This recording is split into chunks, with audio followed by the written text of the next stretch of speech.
எல்லாருக்கும் வணக்கம். சமுத்திரக்கனி நடித்து வெளியே வந்திருக்க திருமாணிக்கம் படம். இந்த கதைக்கு ஏற்ற ஹீரோவை போட்டிருக்காருங்க டைரக்டரு. ஏன்னா சினிமா உலகத்தை பொறுத்த வரைக்கும் சமுத்திரக்கனி மாதிரி நேர்மையான ஆள் யாரும் இல்லை இப்போதைய காலத்துக்கு. குறைஞ்சி ஒரு 20 வருஷமாக இல்லை ஒரு 30 வருஷமாக வச்சுக்கோங்களேன். சமுத்திரக்கனி தான் ரொம்ப நேர்மையான ஒரு கதைப்படி உண்மையான வாழ்க்கையில் நிஜ வாழ்க்கையில் அவர் எப்படிப்பட்டவன்னு நம்மளுக்கு தெரியாது. அவங்க கூட பழகின ஆளுகளுக்கு மட்டும்தான் தெரியும். அவங்க மேடைக்காக அவர் நல்லவர்னு பேசலாம், அது உண்மையாகவும் இருக்கலாம் பொய்யாகவும் இருக்கலாம், நம்மளுக்கு தெரியாது. ஆனால் சினிமா வாழ்க்கையில் அதாவது ஒரு கதையை தேர்ந்தெடுத்து நடிக்கிறதுல சமுத்திரக்கனி தான் ரொம்ப நல்லவர், அந்த மாதிரி கதையை மட்டும்தான் நடிப்பார் அப்படிங்கிறது இந்த கதைக்கு இவர் தான் ஆப்டான ஹீரோ. அப்புறம் இந்த படம் கொஞ்சம் ஸ்லோவாக தான் இருக்குதுங்க, மெதுவாக தான் போகுது. அதாவது கண்டென்ட் பார்த்திங்கன்னா நேர்மையாக வாழ்ந்தால் நம்மளுக்கு எல்லாமே கிடைக்கும் அப்படின்னு தான் சொல்கிறாங்க. உண்மையாகவும் நேர்மையாக வாழணும். முன்னாடி காலத்தில் தப்பு பண்ணியிருந்தாலுமே அந்த தப்பை உணர்ந்து திருத்திக்கிட்டே நம்ம உண்மையாக உழைச்சி நேர்மையாக வாழ்ந்தோம்னா கண்டிப்பாக நம்ம வாழ்க்கை நல்லாயிருக்கு அப்படிங்கிற மாதிரி சொல்கிறாங்க. இது சினிமா கதைக்கு ஒத்து வருது. நிஜ வாழ்க்கையில் அப்படி உண்மையாக நேர்மையாக இருந்தால் இங்கே இந்த உலகம் மதிக்குது. இது எல்லாருமே பார்க்க வேண்டிய படம் தான், குடும்பத்தோடு பார்க்கலாம், தப்பே இல்லை. நல்லா சொல்லி இன்னும் கொஞ்சம் ஸ்பீடாக சொல்லியிருக்கலாம். பாரதிராஜா, ஸ்ரீமன், கருணாகரன், நிறைய ஆர்டிஸ்ட் நடிச்சிருக்காங்க. எல்லாத்துக்கும் நடிக்கிறதுக்கு இந்த படத்தில் பெரிய வேலை இல்லை, எல்லோரும் வந்துட்டு போகிறாங்க. சமுத்திரக்கனி சொல்ல வேண்டியதில்லை, அவர் நல்லா எதாவது நடிப்பார். இந்த தம்பி ராமையான ஒருத்தர் உள்ள ஒன்று கொஞ்சம் நேரம் வராது. அவர் எப்பவும் போல் இந்த ஓவர் ஆக்டிங் தான் பண்ணிகிட்டு இருக்காரு. அவர் எப்போத்தான் அதை மாற்றி வரும்னு தெரியல. டைரக்டர்களும் அதை எது பெருசாக கண்டுக்கிறது இல்லை போல், அவர் ஓவர் ஆக்டிங் பண்ணுறத. தயவுசெஞ்சு அதை கண்டுக்கிட்டு சொல்லுங்கள். வேறு என்ன பண்ணுறது, அவர் எல்லா படத்துலையும் ஓவர் ஆக்டிங் தான் பண்ணிகிட்ருக்காரு. அவர் என்னைக்கு தேசிய அவார்டு வாங்கினாரோ அன்னையிலேருந்தே ஓவர் ஆக்டிங் பண்ணுறக்க ஆரம்பிச்சிட்டார். நம்ம பண்ணுறது கரெக்டான ஆக்டர் அப்படின்னு சொல்லி பண்ணுறக்க ஆரம்பிச்சிட்டாரு. சரி ரைட்டு, இது டைரக்டருக்கும் அவருக்கு இருக்கிற பிரச்சனை. நம்மளுக்கு அந்த அவர் வர சீன் இல்லாமல் இருந்தால் இன்னும் நல்லா இருந்திருக்குன்னு நினைக்கிறேன். அது கொஞ்சம் நேரம் போரு, காமெடிங்கிற பேரில் கடுப்பு ஏற்றி விட்டுருக்காரு. அப்புறம் பார்த்திங்கன்னா அதான் நேர்மையாக இருக்காருங்க, ரொம்ப நேர்மையாக இருக்கிறாரு. ஒரு லாட்ரி டிக்கெட்டு, அது காசு கொடுக்காம பாரதிராஜா லாட்ரி டிக்கெட் வாங்குறாரு குடும்ப கஷ்டத்துக்காக. அந்த லாட்ரி டிக்கெட்டுக்கு கொடுக்குறதுக்கு பணம் இல்லாமல் பணத்தை தொலைச்சி போகிறாரு. ஆனால் அந்த லாட்ரி டிக்கெட்டுக்கு 1,50 கோடி ரூபா பரிசு விழுந்துருது. அந்த லாட்ரி டிக்கெட்டை இவர் கொண்டு போய் சேர்த்தாரா இல்லையா பாரதிராஜா கிட்ட, அப்படிங்கிறதாங்க கதை. உண்மையாக நேர்மையானால என்ன பண்ணியிருப்பார் அப்படிங்கிறது உங்களுக்கு தெரிஞ்சுக்குங்க. இந்த உலகம் நேர்மையாக இருந்தால் என்னென்ன பாடுபடுத்துது, பணத்துக்காக இந்த உலகம் ஒரு மனுஷனை என்னென்ன பாடுபடுத்துது, எந்த ரூபத்துலலாம் ஆபத்து வருதுன்னு மட்டும் பாருங்கள். இந்த படம் பார்த்தா தெரியும். இந்த உலகம் இப்போ இப்படித்தே இருக்குது, அது உண்மை. ஆனால் கிளைமேக்ஸ் நிஜ வாழ்க்கைக்கு செட் ஆகுமான்னு தெரியல, எனக்கு தெரியல. ஏன்னா அப்படி தான் போயிட்டுருக்குது உலகம். ரொம்ப கொடுமையான உலகமாக இருக்குது. பணத்துக்காக பெற்ற தாயை மதிக்கிறதில்ல, கூட பிறந்தவன் மதிக்கிறதில்ல. எவன் செத்தாலும் எனக்கு கவலை இல்லை, எனக்கு தேவை பணம்.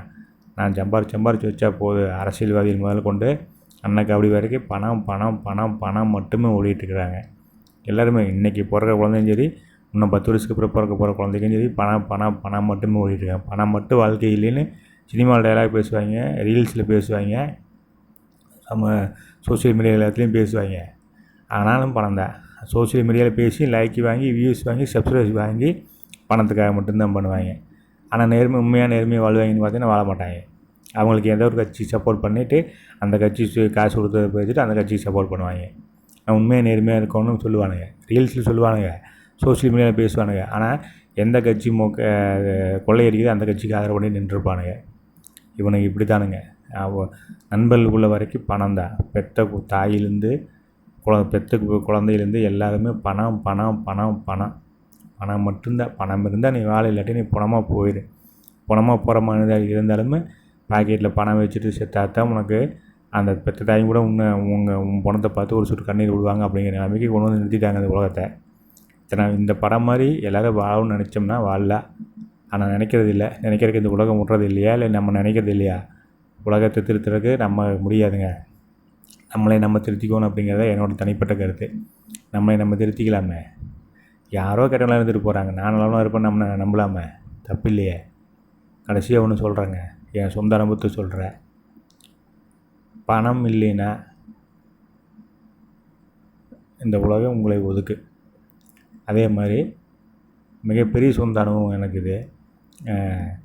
ஒருத்தன் உண்மையாக நேர்மையாக வாழ்ந்தால் அந்த உலகத்தை ஏற்றுக்கிறதே இல்லைங்க. அந்த உலகம் ஒதுக்கிட்டே வைக்கிது எல்லாத்தையும் அவனை. அது ஆணோ பெண்ணோ. ஆனால் இது என்னோடய சொந்த அனுபவம். நான் அடிபட்ட அனுபவத்தில் சொல்கிறேன். உண்மையாக நேர்மையாக நீங்கள் வாழ்ந்தீங்கன்னா உங்களை இந்த உலகம் ஒதுக்கி மட்டும்தான் வைக்கப்படுகிறது. உலகத்தால் உதைக்கப்படுகிறீர்கள், ஒதுக்கி வைக்கப்படுகிறீர்கள். அது நான் என்னோடய சொந்த அனுபவம். நான் மனசு வெறுத்து மனசாட்சியோடு சொல்கிறேன். மனசாட்சிக்கு பயந்து உண்மையாக நேர்மையாக வாழ்ந்தீங்கன்னா இந்த உலகம் பெற்றவங்களிருந்து கூட பிறந்தவங்கலேருந்து நண்பர்கள் கூட பழகின நண்பர்லேருந்து இந்த உலகத்தில் யாருமே பரிதாபப்படுற ஆள் இருக்குதோ தவிர அவனுக்கு உதவி பண்ணி அவனை கை கொடுத்து தூக்குவோங்கிற ஆள் இல்லை. எட்டி உதைக்கும், ஒதுக்கப்படும், கேவலமாக பேசப்படும். அவன் நல்லவன் ஆனால் பாவம் அப்படிம்பாங்க. இந்த படத்துலேயே அது ஒரு டைலாக் வரும். இந்த சினிமாவில் நடந்த மாதிரி உண்மை வாழ்க்கையில் நடந்ததுன்னா கடைசியில் உலகத்தில் ஏதோ ஒரு மூலையில் நடந்ததுனாலும் கூட அதை பார்த்து ஃபாலோ பண்ணுற ஆள் நிறைய பேர் இருப்பாங்க. ஆனால் இங்கே நடக்கிறது என்ன நடக்குது? நேர்மையாக இருக்கிறவன் துடிதுடித்து சாகிறான். உண்மையாக நேர்மையாக இருக்கிறவன் துடிதுடித்து சாகணுமே தவிர தூக்கு மாட்டி தொங்கணும், இல்லை வறுமை நிலையில் சாகணும், இல்லை விஷம் குதித்து சாகணும், தற்கொலை பண்ணிக்கணும், இல்லை இயற்கையான துடிதுடித்து சாவான். நேர்மையாக உண்மையாக இருக்கிறவன் அப்புறம் எவன் நேர்மையாக உண்மையாக இருப்பான்? சினிமாவில் வேலை நடக்குது. அவனை அந்த கதாநாயகனை தூக்கி ஊரே கொண்டாடுது.